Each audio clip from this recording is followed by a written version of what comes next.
Hello everybody and welcome back once again to Let's Play Disco Elysium. Yes indeed, here we are once again.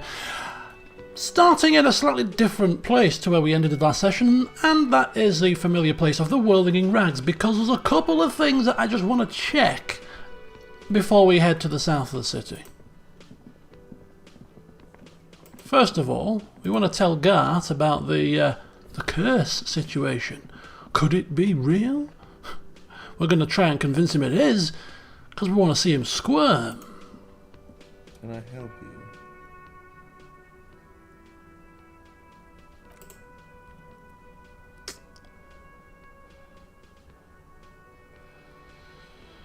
Okay, so we can tell him about the fact that we got into the room behind, back room behind the blue steel door. We can also dob in classier. Well, we're not going to do that, but we can kind of just mention this, see if he wants to give us a bit more information about the stuff behind there. Oh, okay, well, he controls his excitement well. I did hear you make noise back there, so good for you. Aren't you going to ask me what's back there? Okay, what is back there? Skeletons. A mausoleum of the dead. Yes, what's actually behind there? Pinball machines. Pinball workshop. Not very exciting at all. Ha! I knew it. I've always wondered where those machines by the door came from, and they told me there was some kind of pinball thing here too. I knew it, he repeats. Were there any back there? In working order, I mean. Didn't check. Pinball isn't relevant to the investigation. I didn't have time to, for silly games. I was just wondering. He appears to be making a calculation in his head. If you found pinball machines there... What? Thinking of turning this place into a pinball arcade? He scowls. No, but we could diversify the entertainment options, seeing as you've opened the back door there. The machine we have in the corner now is broken. It wouldn't hurt to get a little life in here, other than the hellish karaoke machine. That one's always causing trouble. And that's before we start, because we still are going to sing karaoke here, apparently. Sounds like he cares about the place. He's not going to be overjoyed to hear that it's part of the doomed commercial area. He should still know. You have to be forewarned about these things. Yeah, well, I hate to burst your bubble, buddy, but I may have discovered the Whirling in Rags as part of the doomed commercial area. You might want to prepare yourself for financial ruin. What? He looks mildly startled. Why would you say that? We're at a completely different address from that whole thing. So he knows of the doomed commercial area and its address. He's thought about this. Well, the Whirling is listed in the intercom outside. However, as one of the businesses in Building B, you should get your wiring fixed. Tried to call and couldn't reach you. I've been working here for a long time, and that intercom has never been used by the Whirling. Well, the Whirling was once the, the East Delta Pinball Arcade before it failed. It's only a matter of time before the Whirling fails too. Does this look like part of a doomed commercial area? He makes a sweeping gesture. This pre-revolutionary tile work? These high ceilings? The nice rooms? Well, most of the rooms. For 14 years, man. That's how long I've worked here. I've kept this place up through hail and through sleet. Fuck me if some doomed ghost... He steadies his voice. Who owns this place? Some real estate management company. They never come around here, just collect money from afar. Honestly, I think some money laundering might be involved. And who named it the Whirling in Rags? Well, it sure as hell wasn't the real estate company. It was you? You look surprised. What? It's a great name, I know. Cafeteria managers come up with great names too. It's from a song. A song? Hail Holy Queen by the Ateneas. Hail Holy Queen of the Sea, he quotes. You're whirling in rags, you're vast and you're sad. Good pick, the lieutenant nods. Stop encouraging him. You must really care about this place since you've worked here for so long. Yeah, he sighs. It's slowly growing on me again. It's beautiful in its own way, especially for this neighbourhood.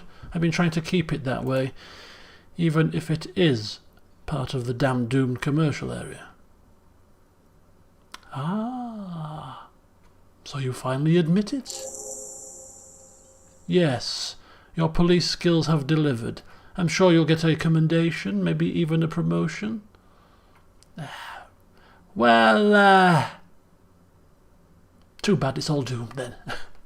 Good luck. Whatever. He attempts to scowl, but he's too absorbed in his thoughts to finish it. Was there anything else? Because I need to think about how I'm going to get those pinballs in here. Not really. Goodbye. What the hell was that? Saw something move out the corner of my eye. It'd be a bloody... give me a fright.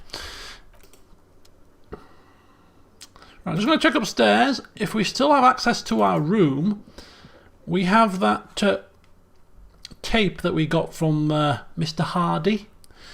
We did go to the pawn shop to get a boombox to play the tape. However, there is a tape player in our room if we can open the door. Or is it... oh, we can. We still have access. So there you go, look. Tape player here.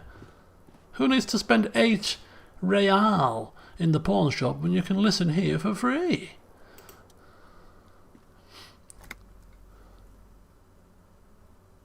Oh. Completely broken down? Oh. Damn.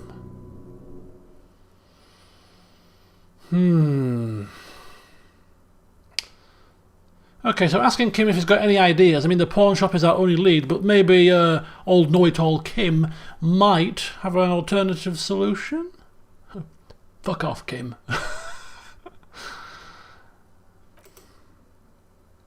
My Kinema only comes with a radio, he ponders. Let's try to find a new tape player. Perhaps we should talk to Roy at the pawn shop. Yes, we know about Roy. Damn and blast. Right, okay. My plan foiled. Right then, so to the south of the city. Pastures new and all that. Our partner there in his rather useless disguise.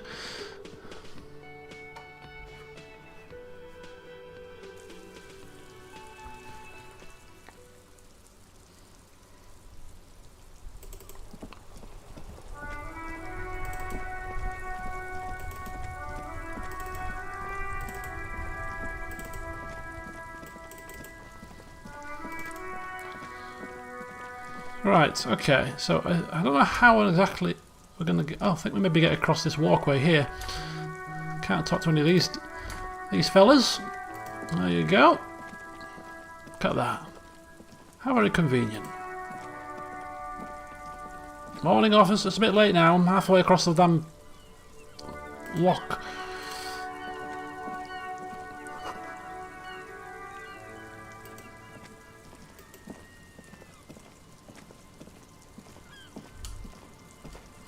Right then, so what we're going to do whilst we're exploring is we're just going to see if there's any tech to collect. You know, because it all adds up, you see. All these little bits of real all add up.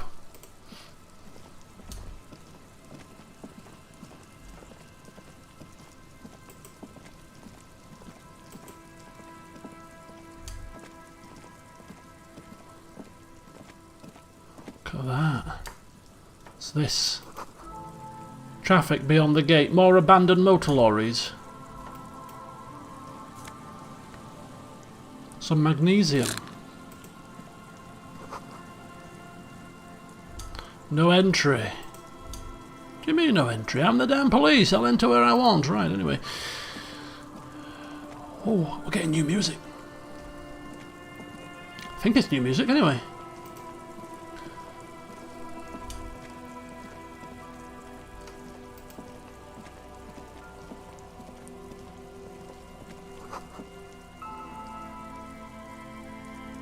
Something inside? Nice.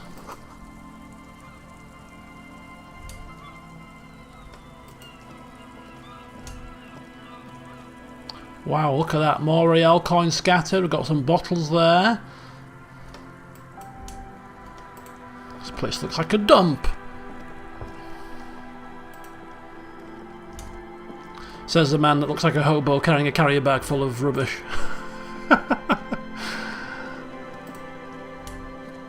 Oh, I love this music.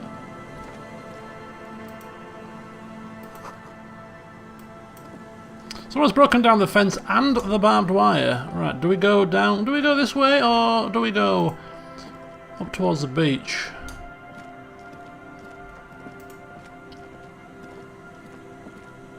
This looks like car tyre tracks.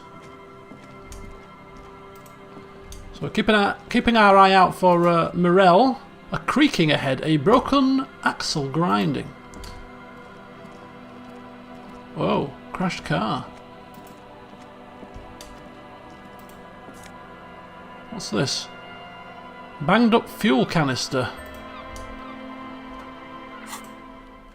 What on earth would we need that for? A dented stainless steel canister for transporting and sorting heavy fuel oil. A logo on its side has been partially stripped over years of use. The government issued red dyed fuel oil inside. It looks like paint. Oh, it smells much, much worse.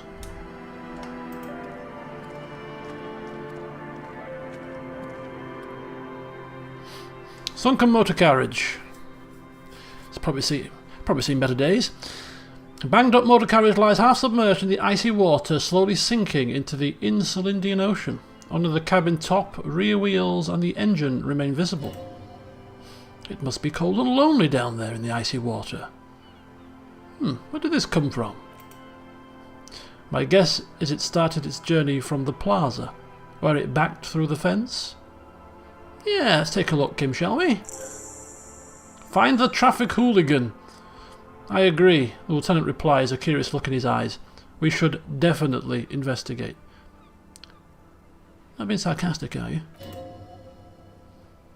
You get a sudden sinking feeling. Stomach acid comes up as you look at the motor carriage in the deep, dark, cold water. Run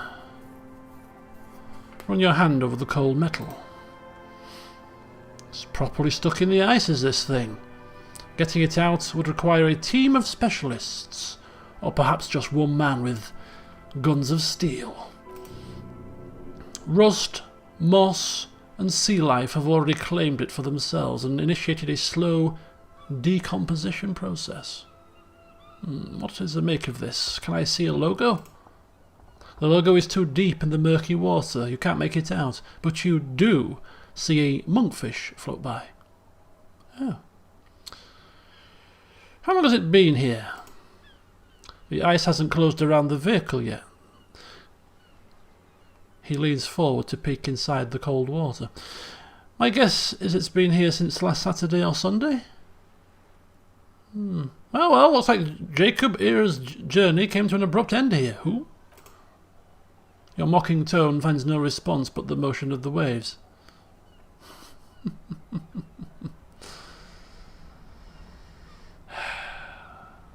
Did you say something, Lieutenant? I did not. He gives you a blank stare, but I'd say it has been here since last Saturday or Sunday. Any ideas what we should do? Let's wait for the low tide and see what's inside. And how long will it take for the low tide to come in? An hour or two, tops? Okay, so we're going to sit on the swing and wait for the low tide, passing a couple of hours. So, let's take a bit of time out, you see, a bit of bonding time, maybe light up a cigarette or something.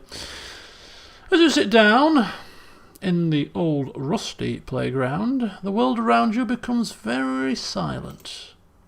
Nothing but the sound of seagulls high above in the sky, echoing like distant laughter. Ice cracks around the blue motor carriage in the sea. Whistle a tune. We lack drama, but hey, we'll give it a try. Failure. Spit flies from your mouth to your moustache, your chest, the ground before you. No sound though. Don't worry, I can't whistle either. The lieutenant must think it's rather funny. He smiles and quickly turns away. Keep trying. That's right. Just keep at it. It will come to you. With his lips puckered, the lieutenant lets out a beautiful melodic trill that puts even the insulindic thrush to shame. You hear the sound echo of the large body of water. Clouds race across the spring sky, and suddenly you just feel better about everything.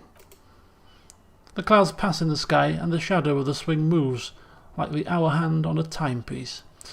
30 minutes have passed.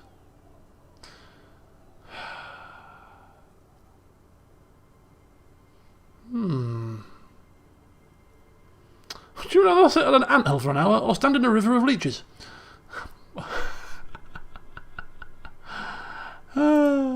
Well, the lieutenant rubs his chin. Historically, leeches have been used to prevent and even cure many ailments. Clouds on the horizon grow darker and the shadow of the swing set keeps climbing. You hear the distant rumble of the city. 30 minutes pass. This is taking a long time. It really is. I mean, we don't have a room to stay in, which means we need another 20 real before the day is done, so we can't afford to waste too much time swinging away here.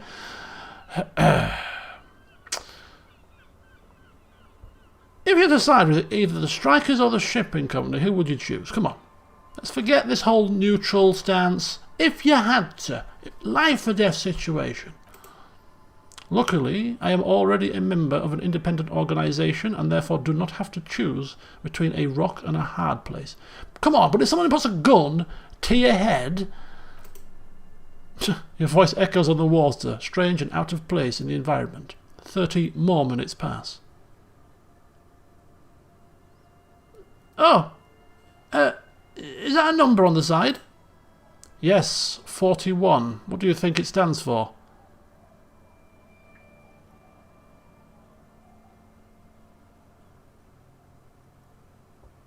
Can't be Precinct 41, can it?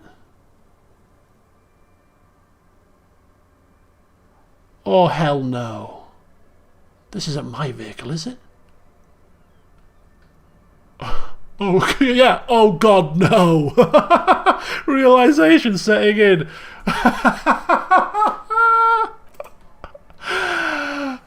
I'm sorry, Harry. I'm so sorry. Why? What the hell? 41. Precinct 41. A massive pit opens up in your stomach and the most terrible feeling comes over you. You feel like you're about to faint and fall off the swing. Your hands, they get clammy and the air tastes sour to breathe. Oh God, Harry. Oh God, Harry. What did you do? No, just no. Say no to this, Harry. No, no, no, no, no, no, no, no, no, no. Yes. Your car is in the sea. Face it so we can start dealing with this. Oh God, I drove my car into the sea. Losing your gun is one thing, losing your badge is another, but driving your car into the sea? Oh God. Damaged morale. I'm afraid yes. It looks like you drove your police motor carriage into the sea after you jumped across the canal. Perhaps the badge, the gun, and now this? I mean, is this going to tip us over the edge? Maybe I was in pursuit of someone. Gotta be, you know. It wrecked him quickly. Of whom? The lieutenant looked sceptical. I don't think so. If anything, you were probably drunk. No, it can't be. Probably? Try definitely. How do we get it out? I think it looks a little bit beyond repair. How do we... But desperation kicking in. How do we get it out? Detective, he says almost gently. Probably just tapping us on the knee. Friendly tap. We don't. A rescue operation really isn't viable at this point. So it's just going to be there like that? A heap of scrap metal? It just looks so sad. I'm afraid it will have to be there like that for many years. He looks around. Look at it. Part of it might be salvageable, but overall this machine is a write-off. The badge, the gun, and now this? What the hell is in store for me next? Lieutenant adjusts his glasses and doesn't say anything. There is also a fourth thing you've lost. Fourth thing? More precious than the gun, the badge, and the motor carriage. Combined. Lost forever into the deepest of seas. Shut up. I don't want to know about it. Leave me alone.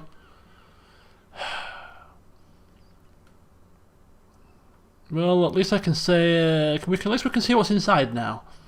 Could be something useful. We waited 2.5 hours for this? 2 hours? 2.5 hours? Find the traffic hooligan. We were the traffic hooligan. Go to your inventory and interact with the item by clicking the Interact tab and then Interact. What have we got?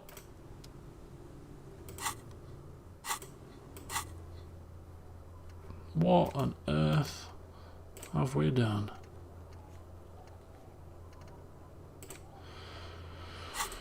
Oh boy. Right, what have we picked up? Nothing yet.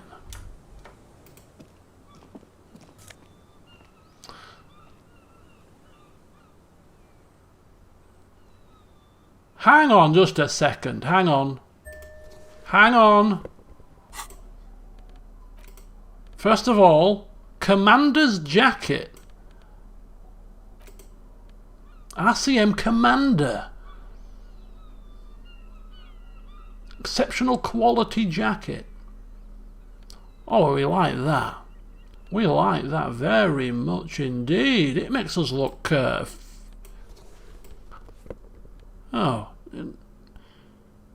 Hang on. We've got to make ourselves look a bit more presentable now. You know, after... yeah. Given what's just happened to us, we need to make sure that we look a bit more presentable. There. A bit smarter. As a way to kind of maybe just get past the vehicle in the sea. Let's just make ourselves look a bit sharper. There's a bit of a power play, a bit of a mental thing. Same gloves. Jeans? Nah, definitely trousers. Yeah, that'll do. Slight change of attire. And look at this. We have our badge, finally. Thick blue piece of acrylic covering a thin leaf of paper with the officer's name and rank on it. Next to the writing you see a man stare back at you. A younger version of you, already disintegrating inside, but it still is presentable on the outside. Some seaweed is stuck to the back. Well, I found my badge.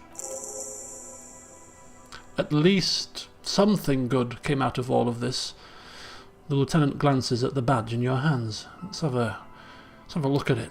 Study the badge. Encased between two durable plastic sheets is a bluish card with lines of information and a watermark in the shape of the street grid of Revershaw West. You see a photo, a name, a rank, a document number, the date of issue, and in the lower right corner, your precinct. Let's have a look at the photograph. The man keeps winking at you with his green-grey eyes. The photo is old, no doubt about that. But the badge is new. You use an old photo for a new badge? How old? 8, maybe 10 years? The guy in the picture's rather good looking. He's got a nice haircut and is distinctly lacking in massive sideburns. And he's winking. Why? Why do you think? His face is already contorted by the expression, although it looks less grotesque on him than it does on you now. It looks better on him because he isn't in as much pain while producing it as you are now, although there's already a hint of that pain certainly. Don't be fooled. The bad times have already begun. The badge in your hand shines as you rotate it, catching light. You see lines of information on it and a shining watermark. Date of issue, 7th of November, 50. 4 months ago? Seems like a new document was recently made. One is handed to you as part of a promotion, or if you lose the old one. The pain in your chest tells you you were working yourself to death to earn that rank. The case created a lot of edge you have to take off. The death march really gets us going. You're pretty sure you weren't doing well, but better? Probably yes. A lot can happen in 4 months, especially in winter. The winters are never easy on you. Of that you are sure. Serial. That's just a serial number. Revachol Jamrock Precinct 41, with some numbers thrown in there for good measure. Rank? Lieutenant Double Yefreitor? Yeah, what the hell is that? The lieutenant is a rank above sergeant and below captain. It's the highest rank in the RCM that still does field work. I am a lieutenant. So we are both lieutenants. Very good. Oops-a-daisy. Kicking my microphone around. And this Double Yefreitor? The title of Yefreitor is added to your rank when you decline a promotion to a higher rank, in your case, captain. The lieutenant explains. You have declined twice. Thus, you're Double Yefreitor. Declined? Why on earth would I decline a promotion? There are many reasons one would do this. The rank above you in your precinct's decompotage might be taken, or sometimes promoted officers do not want to replace their superiors out of respect. And sometimes, he continues, they just prefer the type of police work available to their current rank, in your case, lieutenant. Heavy-duty case-solving machine. Decompotage? It is the hierarchical system employed by the Revachol Citizens Militia. It means counting down to twos. The lowest rank is junior officer, usually teenagers. Then there are the patrol officers, then sergeants, lieutenants, and then a captain. That's basically it, except for a few kinks. Oh yeah, what kinks? Kinks like satellite officers and the additional Yefreitor rank I already explained. The long and short of it is, you're his superior.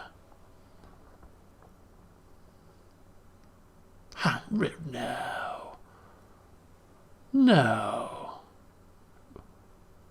Well, we're not. We could have been if we were promoted, but we're not promoted.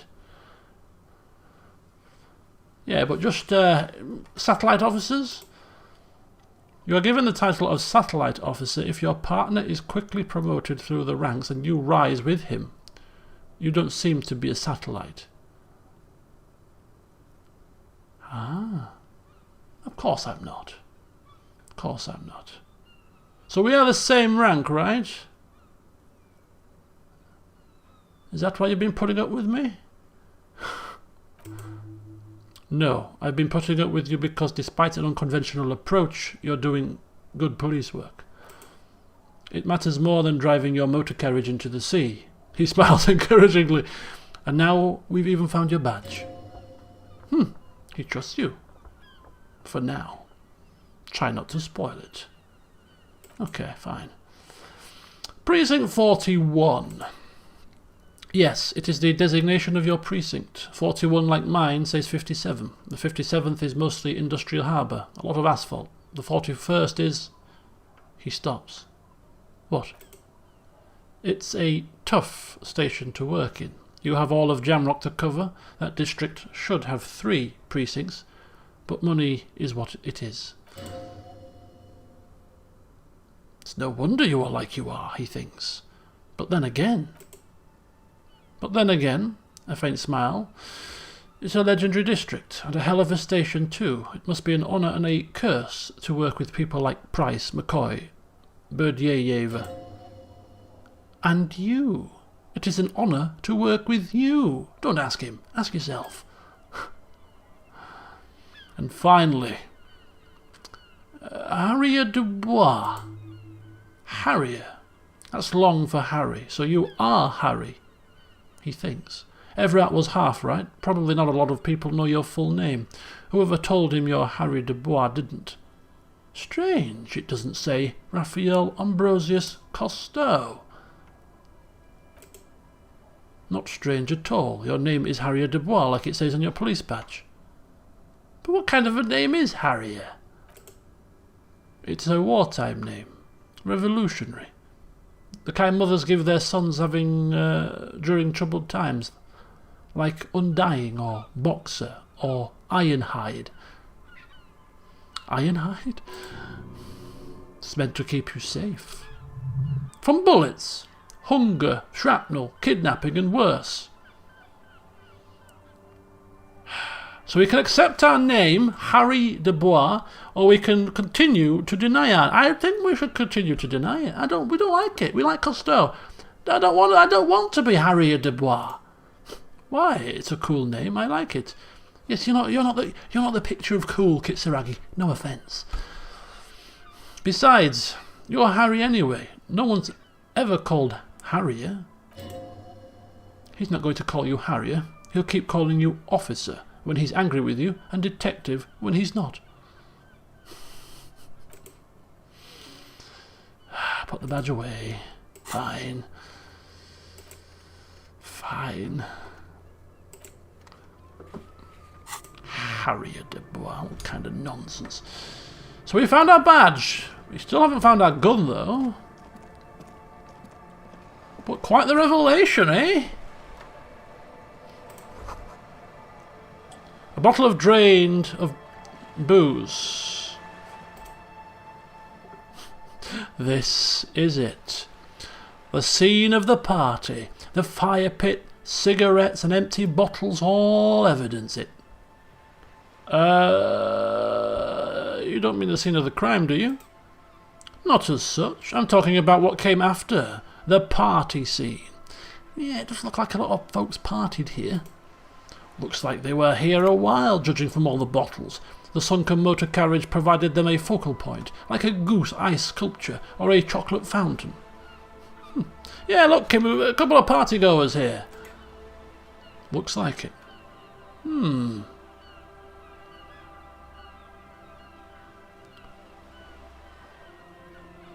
Looks like they had a great time laughing.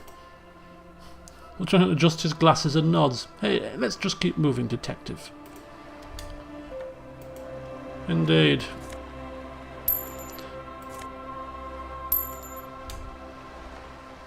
Wow, what such fabulous music. It's the intro music. It's the intro music, the music on the main screen. Footprints in the snow. They lead away from the accident. Seems like the walker was either very confused or drunk out of his mind. Confused, maybe? Spare our blushes, perhaps?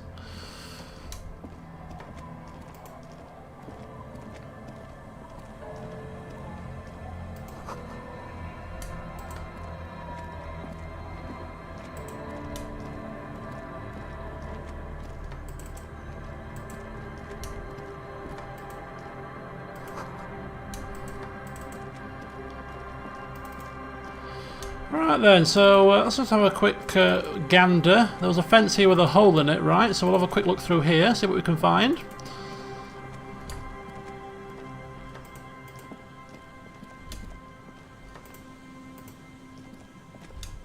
An open door. Some kind of shed.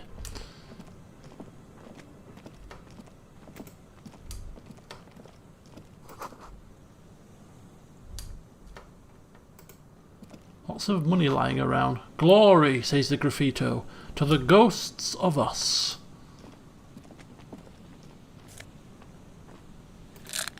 More pills.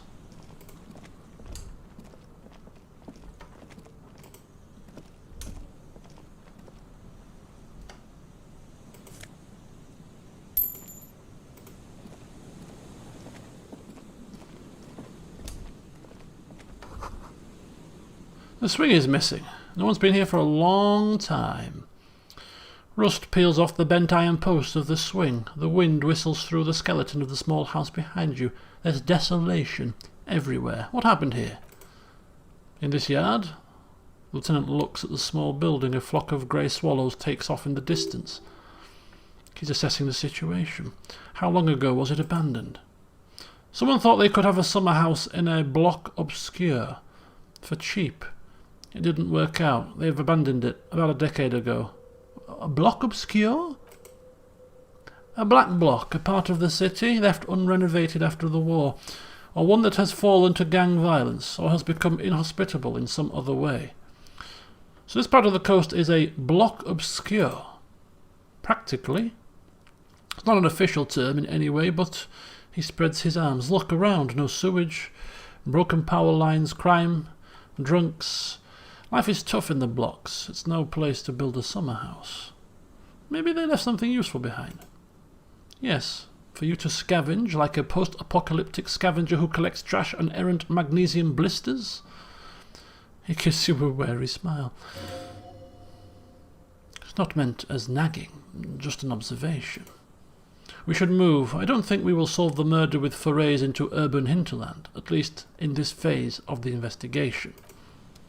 Look, those magnesium things come in very handy for my headaches, okay? Just leave me alone.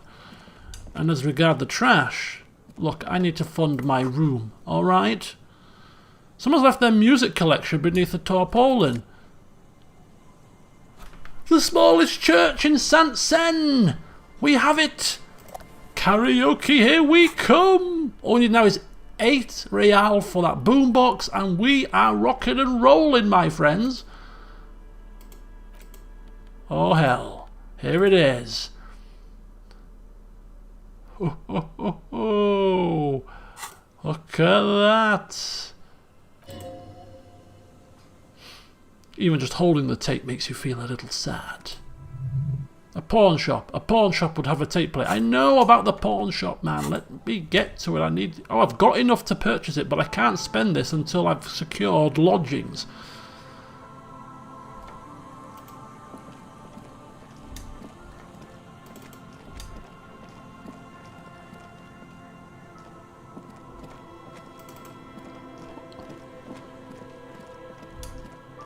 What on earth do we look like carrying this bloody bag? If we weren't saving up for flipping a room and needing the money so desperately, we probably won't be carrying this thing. Right, what's this? In fact, what's this to start with? What? Oh, it's plastic tear. Of course it is.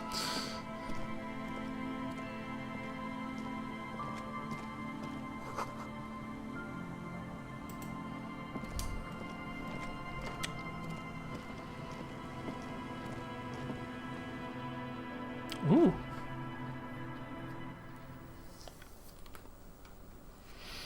What do we have here? A chair. You see a dark red chair in the dim light of the room. It's only a red chair, just a red chair in an empty shack, with what looked like a dusty bow tie on the shelf. Nothing to see here, right? Hey Kim, where are we?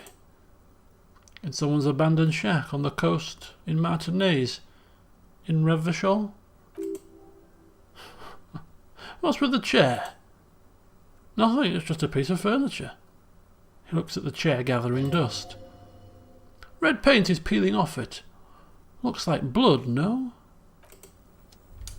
Something about that chair. Postcard? And a bow knot. +2 to drama. And where would one wear such a thing? Here? Oh my god. Oh my golly gosh. Look at that. We're going to wear it at some point. Just not yet. The world ain't ready for that. And this? Postcard. To sell. Only worth 1 real though. Strange.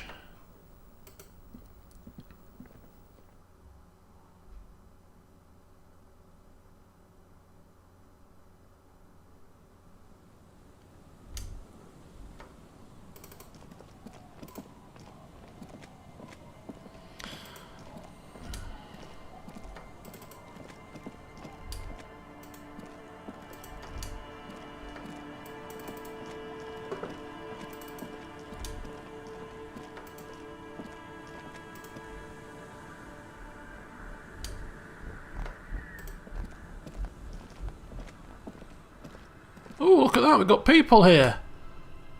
We have finally found life.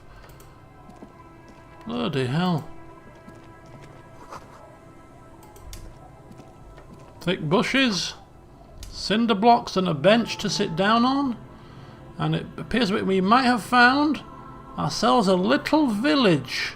Is this a little fishing village perhaps? Who knows? But anyway, I think we've reached the end of the session. So join me in the next one when we shall delve deeper here along the coast to see what we can find. And that's about it. Because when you look at the actual journal, we're kind of... The main tasks that we've got to do, we're kind of just ambling about at the minute. We don't know what exactly the next lead is going to be. Other than the boombox, which we're reluctant to spend the 8 gold, or the 8 real rather, until we've secured lodging. So we'll continue to explore, see what we can stumble across.